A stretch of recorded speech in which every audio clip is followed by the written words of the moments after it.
আমাকে বলেছিলেন যে কলেজ ছুটি হয়ে গেলে ফোন করতে। এখন ফোনটা ধরছেন না কেন? কোনো মিটিং এ আছেন নাকি? বুঝতেও তো পারছি না। আর একবার ফোন করব না একাই চলে যাব? না থাক, সেবার বারাসাত থেকে কাকুমনির সঙ্গে ফিরেছিলাম বলে উনি যা রেগে গিয়েছিলেন, তখন বারবার করে বলেছিলেন যে আমি যতই বিজি থাকি না কেন আপনি আমাকে বারবার করে ফোন করবেন। কিন্তু আপনি যদি মিটিং এ ব্যস্ত থাকেন তখন তো আপনি ফোন ধরতেই পারবেন না। সেটা আমি বুঝে নেব। আমি যদি আপনার ফোন একবারে না ধরি, আপনি বারবার ফোন করবেন, 10 বার ফোন করবেন আমাকে। বোঝা গেছে?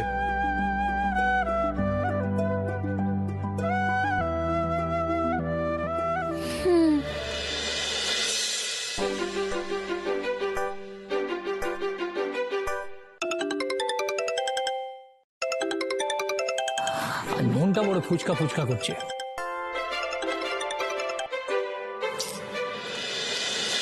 তুমি একটা কাজ করো দীপ, তোমার বৌদিকেও ডেকে নাও। মানে আমরা সবাই মিলে ফুচকা খাবো, দেন তুমি ডাক্তারের কাছে চলে যাবে। অসম্ভব স্যার। কি? না মানে স্যার আপনি কেন বুঝতে পারছেন না স্যার, আমি যেতে পারবো না স্যার। কেন? স্যার বাচ্চা। বাচ্চা? না মানে এখনো হয়নি, বলছিলাম যে আমার বৌদি তো প্রেগনেন্ট। এরকম একটা সময় বাইরের খাবার তো খাওয়া উচিত না, তাই না স্যার? দ্বীপের লেভেলটাই তো আলাদা, এ তো আমার উপর দিয়ে যাচ্ছে। ওদিকে বকুল আমার জন্য ওয়েট করছেন, আর আমি কি যে করি। আমাকে ফোন করতে বলে উনি নিজেই কি মিটিং এ ব্যস্ত হয়ে পড়লেন নাকি? এরকম তো উনি কখনো করেন না। আর যদি উনি মিটিং এ ব্যস্ত হয়ে পড়েন তাহলে আমাকে তো অন্তত একবার জানাতেন। উনি কি যে হলো না, আমি তো বুঝতে পারছি না কিছু। নাকি উনি ড্রাইভ করছে? হতে পারে, হতে পারে উনি গাড়ি চালাচ্ছে। আমি শুধু শুধু চিন্তা করছি এত। আরে এই সময় তো মেয়েদের বেশি টক খেতে ইচ্ছা করে। আমার মিসেসকে তো আমি দেখেছি যে ওই টুবলু হওয়ার সময় খালি আচার খেতে চাইতো। কত রকমের যে আচার আমি কিনে এনেছি। একদিন কি হলো, মাঝরাতে আমাকে ঘুম থেকে ঠেলে তুললো, বললো আচার আর রুটি খাবে। এদিকে বাড়িতে আচার নেই। তখন সেই রাতে আমি বেরিয়ে একজন পরিচিত লোকের দোকান খুলিয়ে আচার কিনে বাড়ি এলাম। এইসব এক্সপিরিয়েন্স তোমাদের ভবিষ্যতে কাজে লাগবে। চলো দীপ, তোমার বৌদিকে ডেকে নাও। হ্যাঁ। অসম্ভব স্যার। কেন? দ্বীপের বৌদি উনি না একদমই টক সহ্য করতে পারেন না। উনি তো পারলে পাতি লেবুটাকেও গুড়ের মধ্যে ডুবিয়ে খান। কি করে আসবেন বলুন? তুমি দ্বীপের বৌদিকে কি করে চিনলে? ছোটবেলাকার বন্ধু। রাইট স্যার, ছোটবেলাকার বন্ধু। তাহলে এবার আমি আসি স্যার। না মানে অনেক দেরি হয়ে গেছে, বৌদিকে ডাক্তারের কাছে নিয়ে যেতে হবে। Bye sir, tata.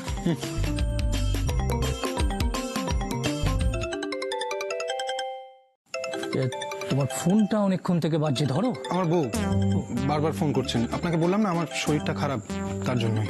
ও হ্যাঁ হ্যাঁ হ্যাঁ হ্যাঁ। আচ্ছা তুমি বাড়ি যাও, গিয়ে রেস্ট নাও। তোমরা যাবে না তো কি? আজ আমি একা একা গিয়েই বিবেকানন্দ পার্কে ফুচকা খাবো। কেউ আমাকে আটকাতে পারবে না। মেয়েটিকে আমার যে কি ভালো লাগলো তোমায় কি বলবো। এত অল্প বয়স কিন্তু কি যে কনফিডেন্ট। দেখো এই সেমিনারে তো অন্যান্য স্কুল থেকে কত স্টুডেন্ট এসেছে, অন্যান্য টিচার্সরা এসেছেন, কিন্তু একটু নার্ভাস নয়। যে যা প্রশ্ন করেছে একদম ঠিক ঠিক জবাব। এত প্রাউড ফিল করছিলাম। কতগুলো বছর আমি নিজে ওকে পড়িয়েছি। আর আমার গর্ব হয় তোমাকে নিয়ে অঞ্জলি। কতগুলো ছেলেমেয়ের ভবিষ্যৎ তুমি তৈরি করে দিলে বলো তো। আর তো কটা মাস, তারপরে আমার ছুটি।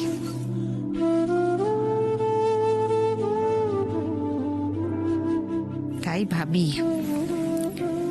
দীর্ঘ দীর্ঘ 35টা বছর কি ব্যস্ততাতেই কাটলো বলতো। এখন মনে হচ্ছে রিটায়ারমেন্টের পর আমার সময়টা কাটবে কি করে। রিটায়ারমেন্টের পর পুরো সময়টা ভালো কোনো কাজে লাগাবে। চাইলে তোমার মনের মতো একটা স্কুল করতে পারো, কোনো এনজিও করতে পারো। আমি থাকবো তোমার সঙ্গে। তোমাদের চা এই না। কি ব্যাপার, আজকে তুই চা করলি? অদিতি রাগিনী সব কই? ওরা দুপুরে খাওয়া দাওয়া করে সেই যে ওপরে গেছে, এখনো তো নামেনি, হয়তো রেস্ট নিচ্ছে। আমি আর ডাকিনি, আমি ভাবলাম যে বাবার তো চা খাবার সময় হয়ে গেছে, আমি নিজেই করে নিয়ে চলে আসি। বাবা, চাটা ঠিক আছে? খুব ভালো হয়েছে, আর সময় মতো চা আনার জন্য থ্যাংক ইউ। ও বাবা, কি ব্যাপার? হ্যাঁ, দাদু ভাই দিদি ভাই একসঙ্গে বাড়ি ফিরলো কি করে? আমি নিয়ে এসেছি বাবা। ডাব্বুর স্কুলটা একটু তাড়াতাড়ি ছুটি হয়ে গেছিল, ও। তো হাতে টাইম ছিল, ভাবলাম মিষ্টিকেও নিয়ে আসি। সোনা বৌদিকে আর কষ্ট করে যেতে হবে না। বাহ, ভেরি গুড, এই একটা কাজের কাজ করেছো। জানো দাদাই, পাপাকে বললাম আইসক্রিম কিনে দিতে, পাপা আমায় ভুট্টা কিনে দিল। বাহ, তোমার বাবা তো আরো ভালো কাজ করেছে। আরে ভুট্টা খেলে গায়ে শক্তি হবে, একবার সুপারম্যানের মতন। দেখ তো রোশনি, বাড়ির ছোটখাটো কাজে এলে বাড়ির পরিবেশটাই কিরম পাল্টে যায়। হুম? খুব খুশি হয়েছে নাজ তোর বাবা।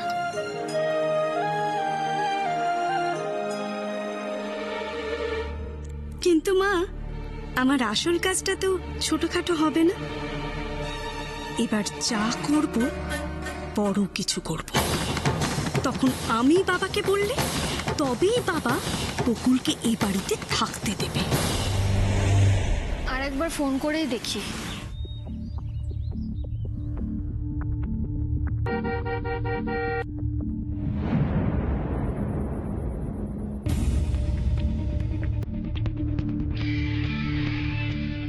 কি ব্যাপার?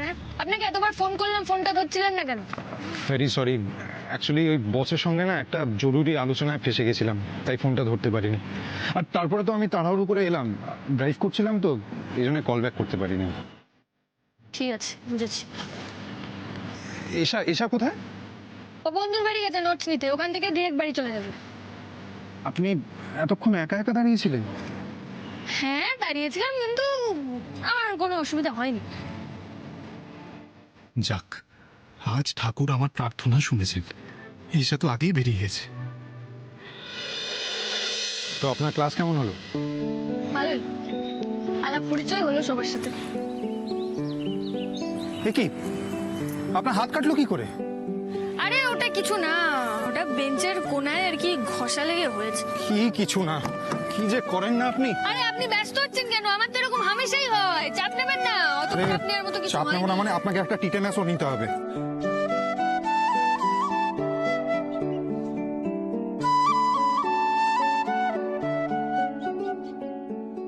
আজ শুধুমাত্র টিনার জন্যে আপনাকে মিথ্যে কথা বলতে হলো।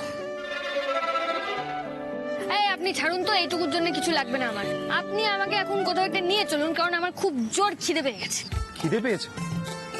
কাছে তো বিবেকানন্দ পার্ক আছে, চলুন আমি আপনাকে একটা রেস্টুরেন্টে নিয়ে না যাচ্ছি। না, ওসব রেস্তোরাঁ না, ওই রাস্তার ধারে যেসব চটপটি খাবার পাওয়া যায় না, মানে ফুচকা, আলু ফুচকা। ফুচকা? আবার এসে এত দেরি কেন করছে কে জানে।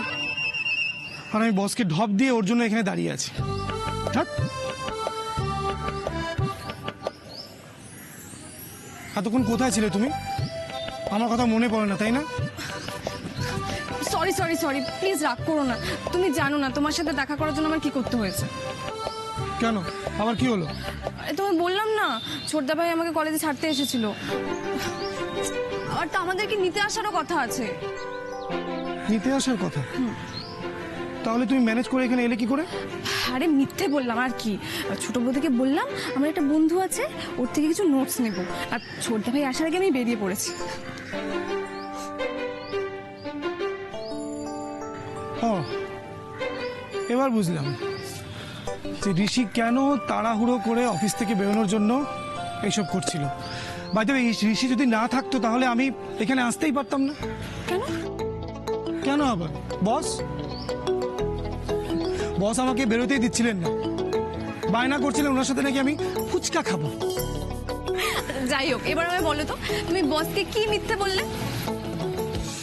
বললাম বৌদিকে ডাক্তারের কাছে নিয়ে যেতে হবে। জাস্ট ভাবো, বর্ষাকালে এরকম একটা রোমান্টিক ওয়েদারে আমার মতো একটা ক্যাশিং হ্যান্ডসাম ছেলে, সে কিনা তার বসের সাথে বিবেকানন্দ পার্কে গিয়ে ফুচকা খাবে। আচ্ছা বাই দ্য ওয়ে, তুমি তোমার বৌদিকে যে নোটসের গল্পটা দিয়ে এখানে এলে, সেটা মানে কি হলো? সেটা বাড়িতে কি বলবে তাহলে? আমি আধঘাট বেঁধেই গল্পটা বলেছি মশাই। আরে আমার তো বন্ধু থেকে আগেই নোটস নেওয়া হয়ে গেছে। তুমি তো দেখছি আমার থেকেও বেশি জিনিয়াস। চলো এবার যাই। আপনি তো একদম আমার বসের মতো কথা বলছেন। মানে আমার বসেরও না আজকে ওই ফুচকার ভূত চেপেছিল। ওনার ভূত চেপেছিল তো আমি কি করব? আমার এখন এসব শুনতে ভালো লাগছে না, আমার কিন্তু মেজাজ খারাপ আছে। আপনি ফুচকা খেতে নিয়ে চলুন। কেন মেজাজ খারাপ কেন? সেসব আমি পরে বলবো, আমার এখন ফুচকা খেতে ইচ্ছা করছে, নয়তো কিন্তু আমার মেজাজ ঠিক হবে না। ঠিক আছে, গাড়িতে বসুন।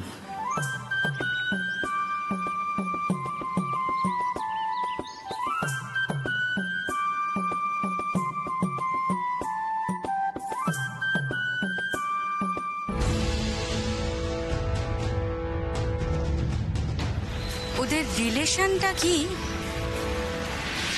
জানতে হচ্ছে।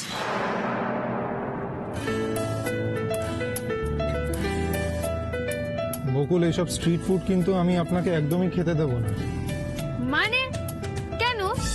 বকুল, এটা বর্ষাকালে আপনি অপরিষ্কার জিনিস খাবেন, আপনার শরীর খারাপ করবে। তারপরে কলেজ কামাই করে আপনি বাড়িতে বসে থাকবেন। আমার শরীরটা অতটাও দুর্বল নয়, আমি যেমন শক্তিশালী আমার পেটও সেরকমই শক্তিশালী। চলুন চলুন, আজকে আপনিও খাবেন আমার সাথে ফুচকা। মাথা খারাপ নাকি? একবার ফুচকা খেয়ে আমার যা এক্সপিরিয়েন্স হয়েছিল, বাপ রে বাপ, নার্সিং হোমে ভর্তি হতে হয়েছিল আমাকে। জিতুরামদের সাথে এসব হয়। এই শুনুন, বাজে কথা একদম বলবেন না। হেলথ কনসিয়াস হওয়া কিন্তু ভয় পাওয়া নয়। হ্যাঁ, ফুচকা আমিও খাই, কিন্তু সেটা বাড়িতে, সেটা পরিষ্কার ভাবে, থালা বাসন পরিষ্কার থাকে। ইনফ্যাক্ট টক জলটাও না আমাদের ওই মিনারেল ওয়াটার দিয়ে তৈরি করা হয়। ওরকম ফুচকা খাওয়াও যা ডালিয়ার খিচুড়ি খাওয়াও তাই। Bad joke. কি ব্যাড জোক? আপনি যেভাবে ফুচকা খান সেটা তো মানে সেইভাবে ফুচকা খাওয়া তো রীতিমতো ফুচকার অপমান। ফুচকার অপমান? হ্যাঁ, দেখুন ব্যাপারটা হচ্ছে, পুরনো হাড়ির যে টক জল আর এই রাস্তার ধারে ধুলো, দুটো মিশেই তো ওরকম একটা বেশ মানে স্বর্গীয় একটা স্বাদ আমরা পাই ফুচকার, রাস্তার ধারে ফুচকার। Are you serious? হ্যাঁ, আপনি শুনুন একটা কথা, আপনি যে কোনো কাউকে, আমি বাদে যে কোনো কাউকে ডাকুন, ডেকে জিজ্ঞেস করুন, মানে সামনে দিন দুটো ফুচকা, একটা বাড়িতে বানানো আর একটা হচ্ছে আমাদের এই রাস্তার ধারে ফুচকা, দেখুন কোনটা ভালো বলে। দেখুন, জিজ্ঞেস করে দেখুন।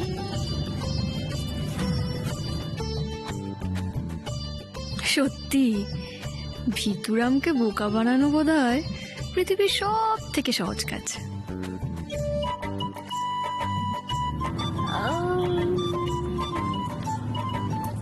ওই তো ফুচকার দোকান। এই কি হলো কেসটা?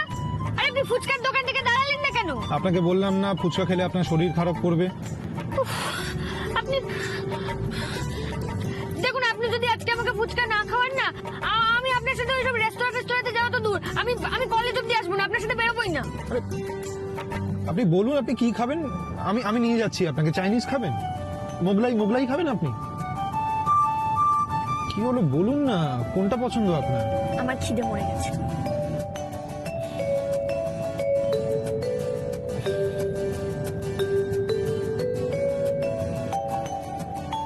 কি হলো, এখানে গাড়ি থামালেন কেন? ফুচকা খাওয়াবো বলে। আমরা সত্যি সত্যি ফুচকা খেতে যাচ্ছি। আর কোনো উপায় রেখেছেন আপনি? ফুচকার ব্যাপারে কথাগুলো তো এমন বলছেন যেন ওটা ফুচকা নয়, অমৃত। সমুদ্র মন্থন করে সেটাকে বার করা হয়েছে, যেটা না খেলে আপনার তো জীবন সার্থকই হবে না।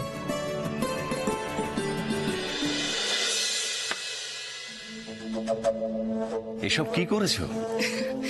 আমি জানি বাবা, এই বৃষ্টির দিনে গরম গরম তেলে ভাজা খেতে আপনি খুব ভালোবাসেন।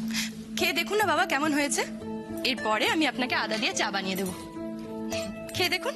তোমার দেখি সব দিকে খেয়াল থাকে, ভেরি গুড।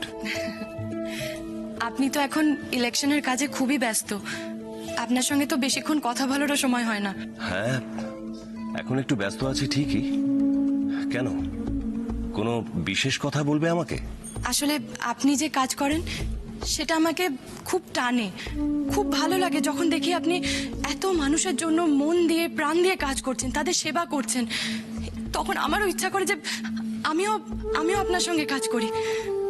আচ্ছা বাবা, আপনার পার্টির তো অনেক রকমের কাজ, আমি আপনাকে কোনো কাজে সাহায্য করতে পারি না? করতে পারলে আমারও খুব ভালো লাগতো। এই মেয়ে তো মিছরির ছুরি, একদম মুখ্যম জায়গায় দাদাকে খোঁচা দিয়েছে। আপনি বোধহয় জানেন না বাবা, আমি কিন্তু এমএতে ফার্স্ট ক্লাস ফার্স্ট। এরকম কোয়ালিফিকেশনের একটা মেয়ে কুণালের মতো এত অপদার্থ ছেলের খপ্পরে পড়লো কি করে? আপনি চিন্তা করবেন না বাবা, আমি সংসার সামলে আপনার আর পিসির যত্ন নিয়ে তারপরেই পার্টির কাজ করব।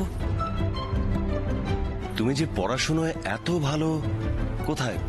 কুণাল তো কোনো দিন আমাকে বলেনি। বলছি বলে কিছু মনে করবেন না বাবা, আপনিও তো দেখেছেন পিসি আমাকে অতটা পছন্দ করেন না, তাই কুণালও আমার ব্যাপারে কাউকে কিছু বলতে সাহস পায় না।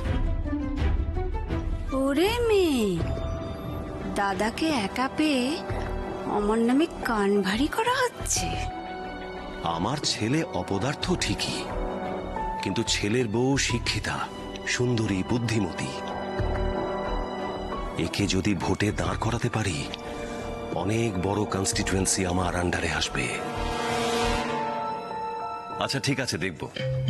তবে তোমার এই ইচ্ছের কথা যদি আগে জানতে পারতাম, তবে এবারের ভোটেই কিন্তু প্রচারের অনেক দায়িত্ব তোমাকে দেওয়া যেত। একদম মৌচাকে ঢিল মেরেছি, আজ না হোক কাল মধু তো পাবই। বাবা, তেলে ভাজাগুলো তো ঠান্ডা হয়ে যাবে, আপনি খেয়ে দেখুন না। দাঁড়াও দাদা, ওটা খেলে তোমার শরীর খারাপ করবে।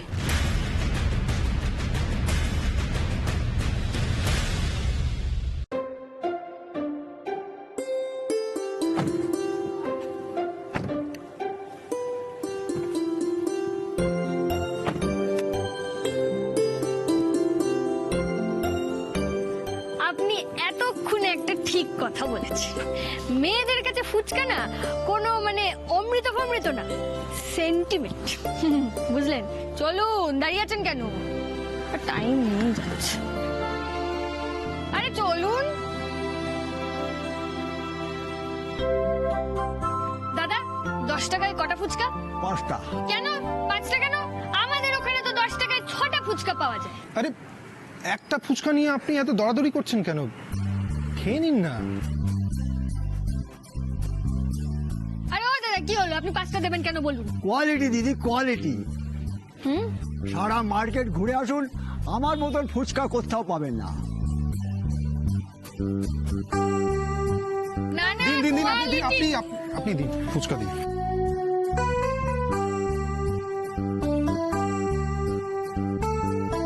ঠিক আছে দাদা, আপনি মাখুন তো আলুটা বেশ ভালো করে, মানে বেশ ভালো করে মাখুন তো।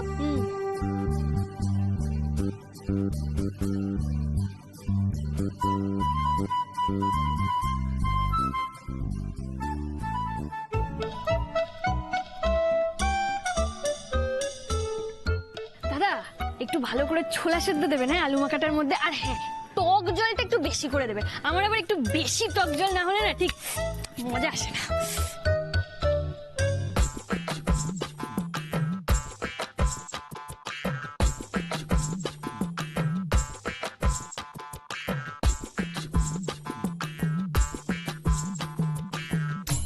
আপনি কি ফুচকায় পিএইচডি করেছেন?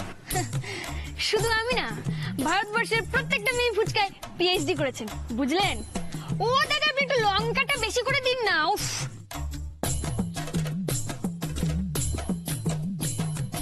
আরেকটু আরেকটু আরেকটু। এত লঙ্কা খাবেন? আপনি তো 7 দিন বিছানা থেকেই উঠতে পারবেন না। ওফ, আপনি ফুচকা খাবেন অথচ একটু ঝাল লেগে গিয়ে একটু হু করবেন না, তাই কখনো হয়? দাদা আমি তেঁতুল জলের কথাটা বলতে ভুলে গেছিলাম, আপনি না তেঁতুল জলে লেবু আর বিট নুনটা একটু বেশি করে দেবেন। হ্যাঁ, আমাকে অত কিছু বলার দরকার হয় না দিদি, একবার খেয়ে দেখুন, এখানে বারবার আসতে হবে। আচ্ছা, আর যদি ততটা ভালো না লাগে? তাহলে আপনাকে 10 টাকায় 6টা দেবো দিদি।